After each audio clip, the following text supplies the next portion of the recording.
Buenas tardes. El día de hoy mi grupo y yo les hablaremos sobre los tipos de plagio y errores en la redacción científica. El grupo se encuentra conformado por García Chávez Sandra, García Túnjar Stephanie, Gómez Flores Camila, Gómez Hernández Yoseli, González Chávez Fabricio, González Malca Catherine, González Mesa Cielo y quien les habla González Villalta Mayerli. La existencia del plagio académico amenaza aspectos esenciales de la formación del estudiante en cuanto a la innovación, el desarrollo del pensamiento crítico y la adquisición de competencias. La copia es uno de los actos más deshonestos frecuentes entre los estudiantes, especialmente en los jóvenes de educación superior, que se ven favorecidos por los avances tecnológicos y el fácil acceso a la enorme cantidad de información que existe actualmente en Internet, e incluso va aumentando cada día. Por eso es habitual que sus trabajos académicos realicen la copia burda del texto o parafraseen inadecuadamente. La detección del plagio no es una labor simple, ya que un texto se puede parafrasear, dificultando el hallazgo de las semejanzas. Para prevenir que los futuros universitarios fallen en sus trabajos académicos por usar el plagio y crear textos científicos originales, deben tener conocimiento de lo que van a redactar en su texto científico y tomarse el tiempo de leer y profundizar en distintas fuentes de información sobre el tema que le corresponde, por lo cual el profesor también debe educar sobre el uso correcto de las citaciones, incluyendo el parafraseo. Así se podrá evitar que el estudiante cometa plagio por desconocer de este tema. De la misma manera, se busca contribuir con los trabajos académicos de los estudiantes, dando a conocer cómo se realiza una adecuada reacción científica y los errores que se cometen para prevenirlos. Por eso el profesorado debe realizar evaluaciones objetivas que aporten información de calidad al alumnado, a fin de poder evaluar sus producciones escritas y brindar las debidas pautas y correcciones que ayudarán a promover la elaboración de trabajos originales y realizados correctamente. Según el diccionario de la Real Academia Española, plagiar es copiar en lo sustancial obras ajenas dándolas como propias. Esto se puede presentar de diferentes formas, tales como a. Utilizar una obra que no es nuestra sin permiso y no dar créditos al autor. B. Presentar una obra como si lo hubiéramos redactado nosotros, pero no es nuestra autoría. C. Buscar información en diferentes páginas o fuentes y mezclar fragmentos u oraciones de distintos autores. El plagio abarca desde copiar un pequeño fragmento a una obra completa, sin dar los créditos correspondientes. Las citas son fragmentos de libros de otros autores agregados o incluidos en nuestras investigaciones o redacciones para dar credibilidad a los argumentos expuestos. Existen dos tipos de cita. Las citas directas. Para las citas directas se utilizan menos de 40 palabras. En esta se tiene que agregar el apellido del autor, el número de la página de donde se extrajo la información y el año de publicación del artículo. Las citas directas pueden ser cortas o ser escritas en bloque. A su vez, estas mismas se dividen en narrativas y parentéticas. En ambos tipos, la cita se tiene que encontrar inmersa en el texto, se coloca entre comillas y no va escrita en letra cursiva. Además, se coloca un punto después de finalizar todos los datos de la cita. Las citas en bloque. Igualmente para ambos casos, estos van escritos en un párrafo aparte. Se les aplica una sangría de 1,27 centímetros a toda la cita, va colocada sin comillas y sin letra cursiva. Además de que al final de la cita se coloca el punto antes de los datos. Las citas indirectas, también llamadas citas parafraseadas. En estas expresamos las ideas del autor, pero escritas con nuestras propias palabras. Aquí solo es necesario escribir el apellido del autor y el año de publicación de su obra. Para este tipo de citación, también existen dos tipos iguales a los mencionados con anterioridad. En ambos casos, las citas deben encontrarse inmersas en el texto. No van con comillas o letra cursiva, y solo es necesario agregar el apellido del autor y el año de publicación. También en la citación se pueden dar casos de cita de cita. Es información que ya encuentras citada en el trabajo de otro autor y la utilizas al no encontrar la fuente original. Las referencias son los datos que nos permiten identificar al autor, título y año de publicación de donde hemos sacado la información que ha sido empleada para la elaboración de nuestro trabajo. Existen muchas formas de referenciar los trabajos escritos, tales como la American Medical Association, AMA, la Modern Language Association, MLA, la American Sociological Association, ASA, Chicago y Vancouver, por mencionar algunas, aunque la más usada es la de la American Psychological Association. Las normas APA son un conjunto de directrices diseñadas para facilitar una comunicación en las publicaciones académicas, especialmente en la citación y referenciación de fuentes de información. Estas se actualizan constantemente para poder responder a las nuevas dinámicas y medios de producción y difusión de la información. El plagio como infracción. Desde hace años atrás, el plagio se ha considerado como un hurto del trabajo que se da cerca de los intérpretes. De igual manera, se considera un engaño por la razón que el que publica no tiene derecho de autoría y se considera una falsedad ya que ocultan el nombre de la verdadera persona de quien lo ha creado. Asimismo, es un conjunto en donde los ámbitos tanto culturales, científicos o sociales no están siendo respetados adecuadamente. De igual manera, se establece una infracción muy grave a la construcción de textos elaborados de autores por el motivo que hacen una ilegalidad al momento de realizar una redacción. Las personas que hacen infracciones se dicen que debe realizar una indemnización con la finalidad de reparar el daño que se dio, ya sea al autor o a la autoría de la obra. Asimismo, la clave para realizar un buen trabajo consiste en realizar una buena búsqueda. Por eso se les recomienda que todas las personas estudiantes realicen su búsqueda tanto en bibliotecas, en bases de datos o en revistas digitales, ya que por medio de estas plataformas se presentan trabajos originales, por el motivo que son fuentes confiables. Asimismo, es fundamental hacer un análisis al texto, con la finalidad de comprobar si lo que se está publicando es de la persona que lo acaba de publicar o es una infracción.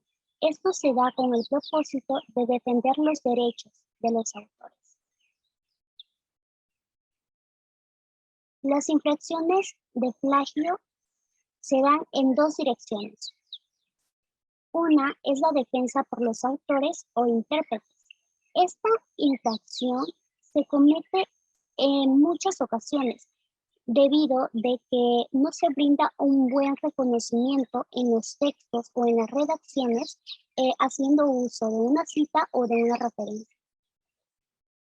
El mal uso de la tecnología. El uso de la tecnología hoy en día está muy avanzada, lo cual tiene sus ventajas y sus desventajas, por el motivo que no todos tenemos un buen uso de la tecnología y del mismo modo constantemente facilita la copia ilegal de los trabajos publicados.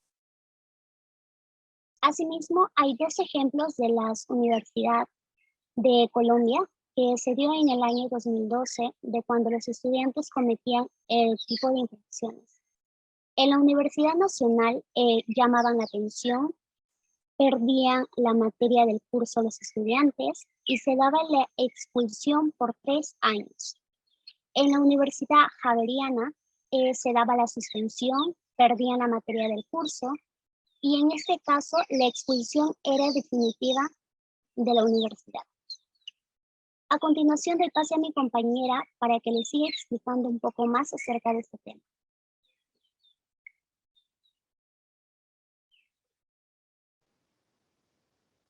Bueno, a mí me toca hablar acerca de los tipos de plagio.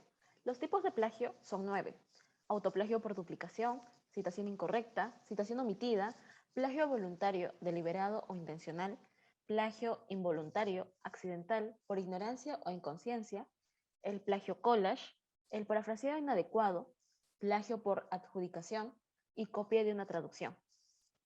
¿De qué se trata el autoplagio por duplicación?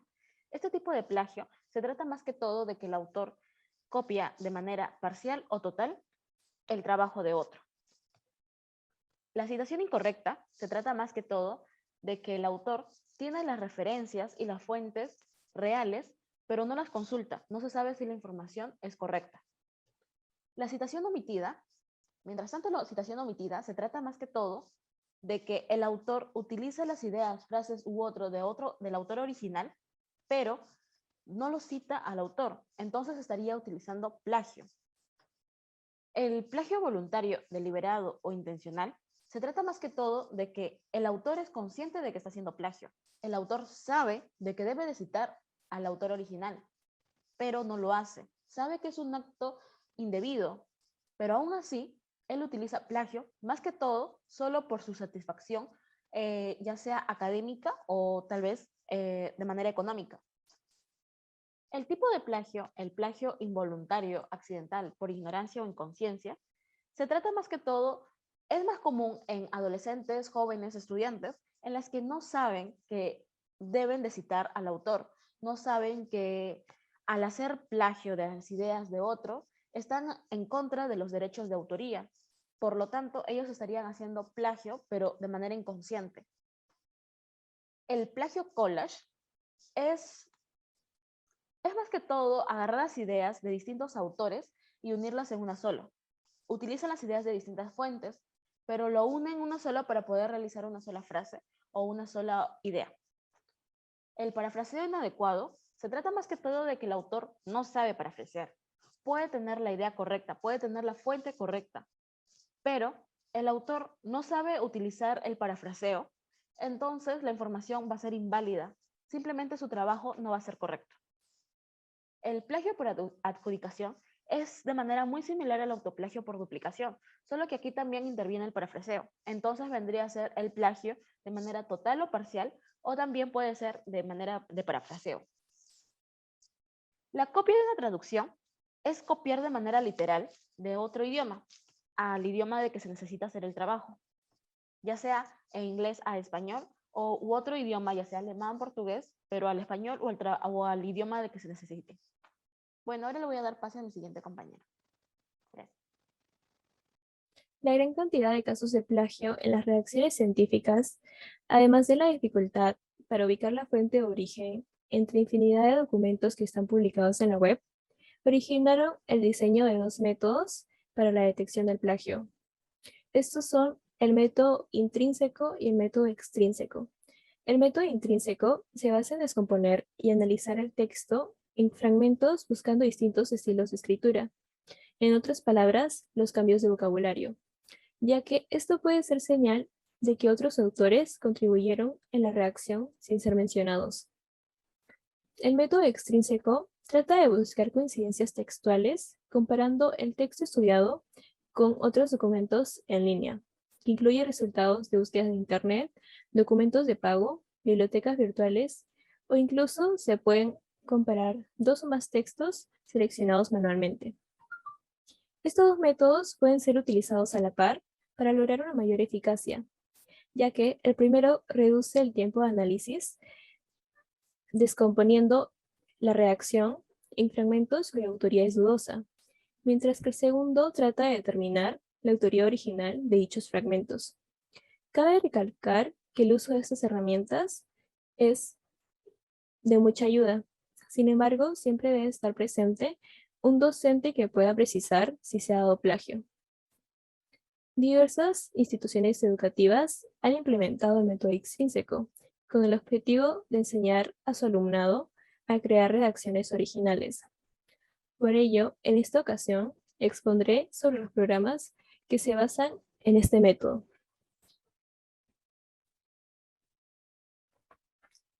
La fortaleza de estos programas antiplagio es que muchos estudiantes utilizan como fuente de información para sus trabajos académicos documentos que ya se encuentran publicados en línea. Por ende, la copia del texto se detecta fácilmente. Sin embargo, una desventaja muy importante es que el uso de esta herramienta no motiva al estudiante, si es que el docente no es capaz de contribuir con una retroalimentación detallando las habilidades que puede mejorar el alumno y motivándolo a emplear y practicar su creatividad. Existen servicios para la detección de plagio gratuitos y de pago. Los programas de acceso libre cumplen con su función de buscar y encontrar coincidencias textuales. Sin embargo, suelen tener limitaciones como poder analizar un número reducido de páginas, palabras, revisiones y no cuentan con una amplia base de datos. Algunos de esos programas gratuitos son Dustpad, Plagium, Viper, Plagiarisma y Copyfind. Asimismo, los programas antiplagio de suscripción también cuentan con una desventaja para los centros educativos que los emplean, y este es el costo que poseen estas herramientas. Sin embargo, cuentan con una amplia base de datos y no tienen limitaciones ni de páginas ni de palabras, por lo que es muy eficaz para detectar indicios de plagio. Algunos de estos programas de pago son Antiplagiarism, Plascan y Turnitin. Este último tiene mucho reconocimiento a nivel mundial por su gran eficiencia. En la actualidad, el plagio es considerado un serio problema a nivel mundial, el cual atenta contra los derechos de autor y se considera como un acto éticamente reprochable. Realizar estas conductas deshonestas trae consigo varios efectos negativos, tanto a nivel académico como profesional. Teniendo presente el contexto en el que nos encontramos, pasaré a detallarles las diferentes consecuencias en el nivel académico, legal y económico.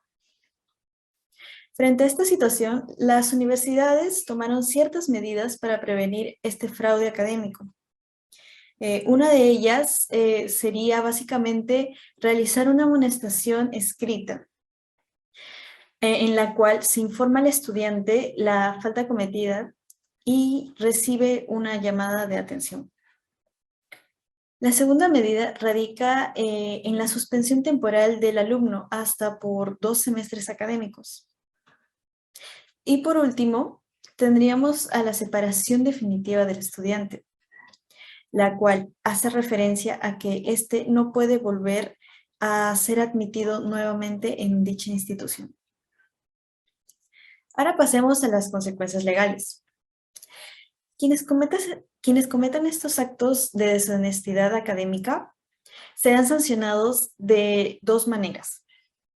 Uno por la vía administrativa, que vendría a ser Indecopi, y otro por la vía penal, que viene a ser el Poder Judicial. La entidad que protege los derechos de autor es Indecopi, la cual se encarga de castigar la deshonestidad académica y tiene como misión defender, fomentar y reforzar la creatividad e innovación de manera equilibrada en favor del bienestar público. Existe el artículo 219 en el Código Penal, en donde se menciona que todo plagio será sancionado con una pena privativa de la libertad de entre 4 a 8 años. Esto vendría sumado a que tendríamos que pagar una multa exorbitante. Del mismo modo, el plagio trae consecuencias económicas, puesto que las empresas ya no contarán con el nivel requerido para ciertas funciones que debieron adquirir los estudiantes en su debido momento. Y en consecuencia se desestimaría la carrera universitaria, impactando negativamente en la economía de nuestro país. Ahora le daré paso a mi compañera.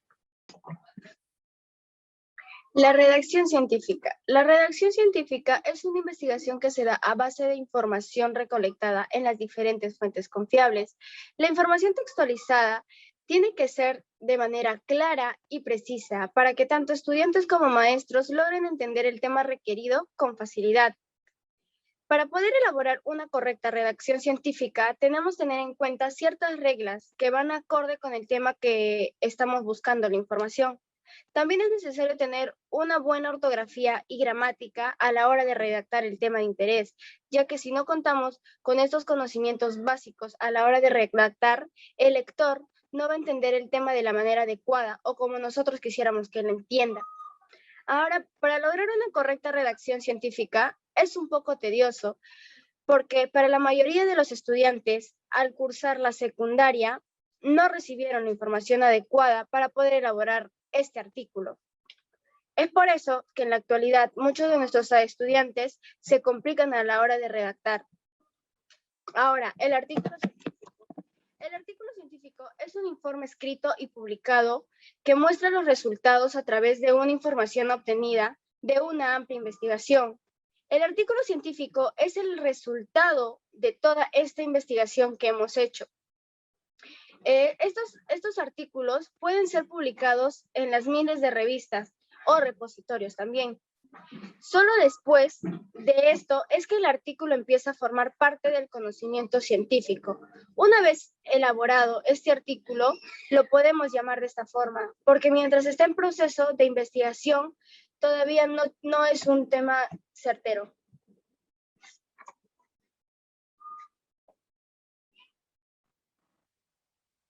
Buenas tardes, profesora. Hoy les hablaré sobre el proceso en la redacción científica. Una de las mejores maneras de poner en funcionamiento una exposición o redacción científica es evitando el uso de la improvisación. Lo mejor sería planear lo que se redactará en el documento, eligiendo un tema de interés y uno actual, y tener claro que queremos profundizar y desarrollar del tema. No solo debemos escribir por escribir, sino escribirlo con determinadas maneras. Con esto logramos transmitir al lector una idea precisa y otorgarle conocimiento del trabajo escrito. Tu meta es transferir informaciones de tu cerebro al texto y luego al cerebro del lector. Estas investigaciones no culminan con los resultados o cuando se entregue el informe, sino cuando el artículo científico es publicado. La redacción científica busca como propósito los resultados de una investigación, y este consta de 3 etapas. La primera es la planificación, donde se puede ver que la motivación ayuda a construir un texto. También está la textualización, y trata de las actividades que se realizan mientras se escribe. Cuando textualizamos podemos detectar momentos claves y asimismo formularnos preguntas como, por ejemplo, ¿en qué parte de la escritura presento mayores dificultades? Y como tercera está la revisión. La última fase es una de las más esenciales, ya que debes realizarlo en todo el proceso de tu texto. Tiene como objetivo lograr un texto coherente y cohesionado. Estos 3 pasos ayudan a un mayor orden y que los lectores logren un mayor desempeño. No se necesita nacer con el don de escribir. Mediante la práctica aprenderás a realizarlo, y estos son algunos de los requisitos que te ayudarán con tu escrito. El primero es la originalidad. Escribirlo siempre con tus propias palabras. Siempre escribirlo en tercera persona y plantearte un horario de inicio y culminación de tu redacción, sin ponerte excusas, y terminarlo a la hora pautada. También tu texto tiene que escribirse con un lenguaje académico y también con coherencia. También podemos ver los principios fundamentales, que es la precisión, claridad, brevedad y formalidad.